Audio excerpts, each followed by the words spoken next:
Many thanks for the introduction, Philip.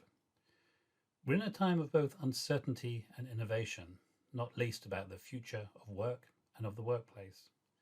There are some commentators who think it's impossible to really predict what the future will be and that all organizations are experimenting.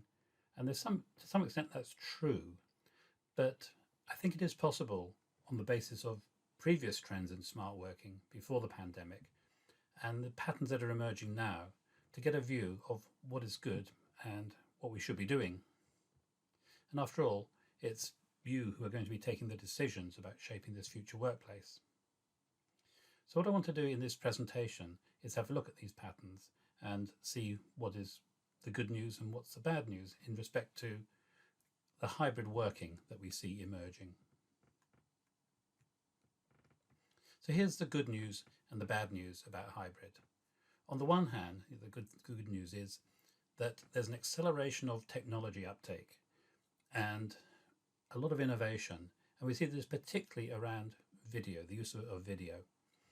And this has all got much more seamless and overcoming many of the previous barriers to remote working. It's become a lot more acceptable. People know they can do it and they know it's productive.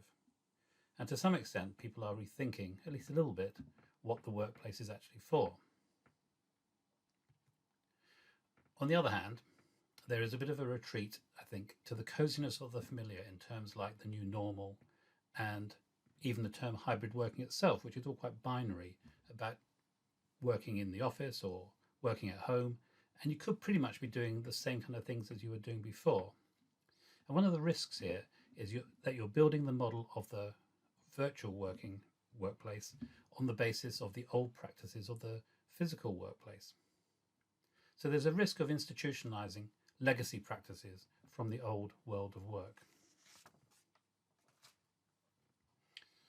So I think that there's a bit of a panorama emerging here of what organizations are doing. And there's four key areas that I see around the office. And then there's a fifth one, which I'll come to as well. So we have the unreconstructed workplace. People expect that everything's going to go much back to normal as it was before. Closely related to that and drawing on many of those practices and assumptions, there's what I'm calling controlled hybrid. Then there's a more flexible hybrid that's emerging, a kind of emerging smart working, just getting towards it. And then there's smart maturity, which I see as being all about change, really looking at the transformational possibilities rather than just doing the same stuff only in a couple of different places. The fifth area is the virtual only workplace. And we're not going to go into that so much today because we're really looking at the physical workplace.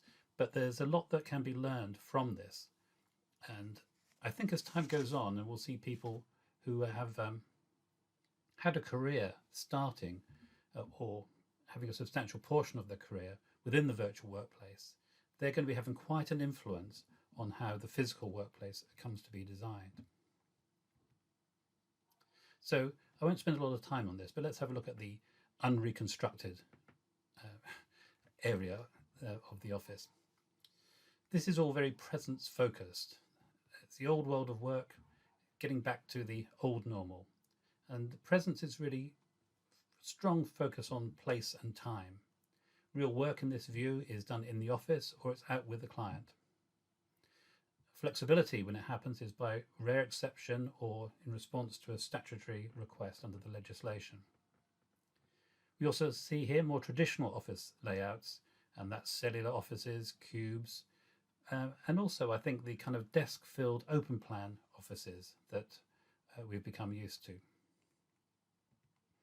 So this is the CEO of Goldman Sachs. They've hit the headlines quite a bit. And he's saying it's not a new normal, it's an aberration, it being remote working, that we're going to correct as soon as possible. There's also this within the news the other day from Bank of England's Catherine Mann, who says that women who work remotely will hurt their careers. But then you think, well, why not think a bit more deeply about career progression for women in the context of this wider extended workplace, rather than saying, come back to the office to get on. I would say, though, that on the other hand, many of these kinds of organizations do have a number of good working practices. They may have quite enlightened policies around the benefits that they offer, the facilities, free food, and so on. Some of them are very good at well-being, sustainability, but there's a lot extra they could be doing by getting more flexible and modernizing their ways of working. So now we're going to have a look at the two kinds of hybrid, controlled hybrid versus flexible hybrid. With controlled hybrid, you get specified days in the office, or maybe specified days remote. Probably some core hours attached to that, which apply to more people than it really needs to. And the office practice sets the norms for what everyone expects. There's always a focus on roles in this kind of thing. Maybe they have personas or some kind of profiling, so you have certain entitlements based on that. I came across one the other day where there'd been this global advisory consultation, and what they came up with was having home-based workers, office-based workers, and flexible workers. And you kind of think, well, people were coming up with that in the 1990s, so nothing particularly innovative there. And you find flexibility by request, by manager permission. And it all starts from policy and rules, regulation. Here you may find chunks of assigned seating, because some roles require that. Probably hot desking of some kind. Will be some collaboration spaces, but not as many as you find in smarter working environments. And focus on practices like desk booking, which on the whole isn't really needed unless you've got an office with very, very high footfall.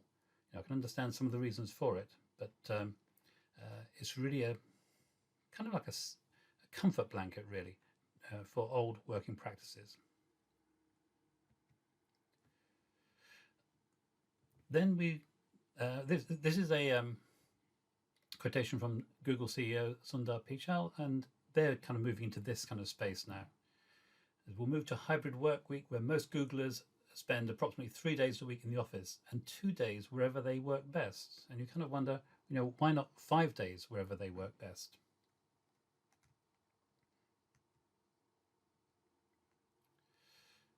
So looking at the kind of flexible hybrid for comparison, what we find is there's much greater choice for people about whether they work from the office or they work from home or possibly from somewhere else. It's still quite office-centric in the design of work, but there may be some remote proofing or smart proofing. What I mean by this is that when they come up with a policy or a profile or something like that, they're thinking about how it will apply to people who are working remotely, but it's still taking as a starting point and as a norm the office working practices to some degree. But you tend to get more nuanced guidance around roles and profiles, and more of a framework really for people to make individual choices rather than hard and fast rules and regulations. So flexibility and mobility, and to some extent virtuality, become more normal. And you also find in this kind of implementation much more in the way of activity-based work settings, that is, where spaces are designed for many other things other than desk work. Smart maturity, on the other hand, is really all about change and transformation. The focus is what can we do better rather than how can we manage remote working, how can we mitigate some of the complex effects of that. So it's really about location independence, or location agnosticism, people call it sometimes. Work can be anywhere. And with that, everyone and everywhere should be considered equally remote. It's not that the office is the place and other people are remote, so everyone is equal. There's quality of spaces. With this kind of smart maturity, the focus is on tasks, not roles. So you look at the tasks that people are doing and think, well, where and when might this be done best? And how can it be done? How can it be improved if we do it in a different way? Here we find, like Paul was talking about, remote first or virtual first. So you design all work so that it can work for everybody whenever they are working outside of the office. For this, it requires much more of a culture of trust and empowerment. For individuals and teams, it's not just a question of individual preferences. The teams have to look at how the balance of these tasks is best done by them as a whole and how they can interact. It's characterized by continuing openness to innovation. And in terms of the physical workplace, the office is designed with lots of activity-based settings, much less focus on the desk. And so you get an equality of settings in the workplace. And the desk, the traditional desk, is just one that people may need. So here is, in summary, my panorama of post-pandemic working with the four kinds that strongly relate to the office and working elsewhere. And you can see that we can almost imagine a number of sliding scales from left to right, from presence on the left to results on the right, control on the left to trust on the right. And for the smart maturity, rather than focusing on the old world of work, it's really about starting from the capabilities of the new world of work and then adjusting the workplaces and working practices accordingly. On the left, you've got sort of rules and roles, and on the right, you've got trust, empowerment, and a focus on tasks. Flexibility, mobility, by exception to flexibility, mobility, and virtuality as normal on the right. So the barriers here are not clear cut, they're not cut and dried, and there's a certain amount of overlap between each of them. But I hope this will be a useful tool for people to think about, why are we actually doing all these things that are to the left in the two kinds of hybrid and the reconstructed, when we could be improving work and improving the work experience? And in relation to that, asking all the questions around, well, why not take the approach of smart maturity? Now, of course, this is all about, that we've been talking about, is about office environments with a strong focus on knowledge work, which can be done anywhere. But here I've got some examples of three kinds of hands-on environments. In the picture there's somebody at a construction site with a drone. There's lab-based environments and production environments. And these are changing too. And the kind of things that are changing is like laboratory information systems, having the data you can access everywhere. The industrial Internet of Things, IIoT, more and more digitization.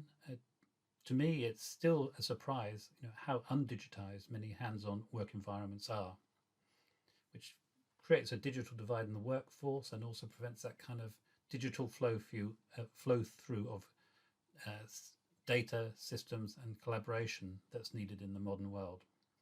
And then Industry 4.0, which is really all about robotics and remote control systems, semi-autonomous systems, and so forth.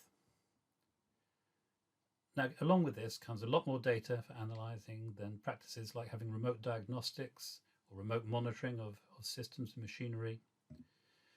There's the types of work around design and analysis, which you get the kind of interface between more knowledge-based work and hands-on. In many ways, there's a sort of transition from hands-on to knowledge at work in at least parts of the work that was being done before. Analysis, supervision of people, and how that can take place in a number of different places, but have that interaction. Now, what this means spatially is that there are people like product engineers, project engineers, team leaders, all kinds of people who need both physical access but have capabilities for remote access. So where will they work? Well, they have needs on site, more or less of the time, need to see into the site, or maybe it's in a nearby office, maybe a nearby office type facility that they don't have at present, as well as virtual access. So what we're going to see is not that the office is all shifting out into the extended workplace and you just reduce the amount of space, but you've also got people who are coming into more office type environments and want that range of settings for the different kinds of work that they do. So to take these ideas further, here's a bit of further reading. On the Smart Work Network website, there's this article, The Office Isn't Dead, but Its Future is Smaller. And that picks up some of these issues here. And then on the flexibility.co.uk website, New Normal, it's time to embrace the new abnormal. So to try to encourage people to think differently. I often say that people need to think with their new head on when looking at this new world of work, rather than think, what do we do now? How can we translate this into a more virtual, semi-virtual environment? Well, that's all for me, and I look forward to your questions and feedback.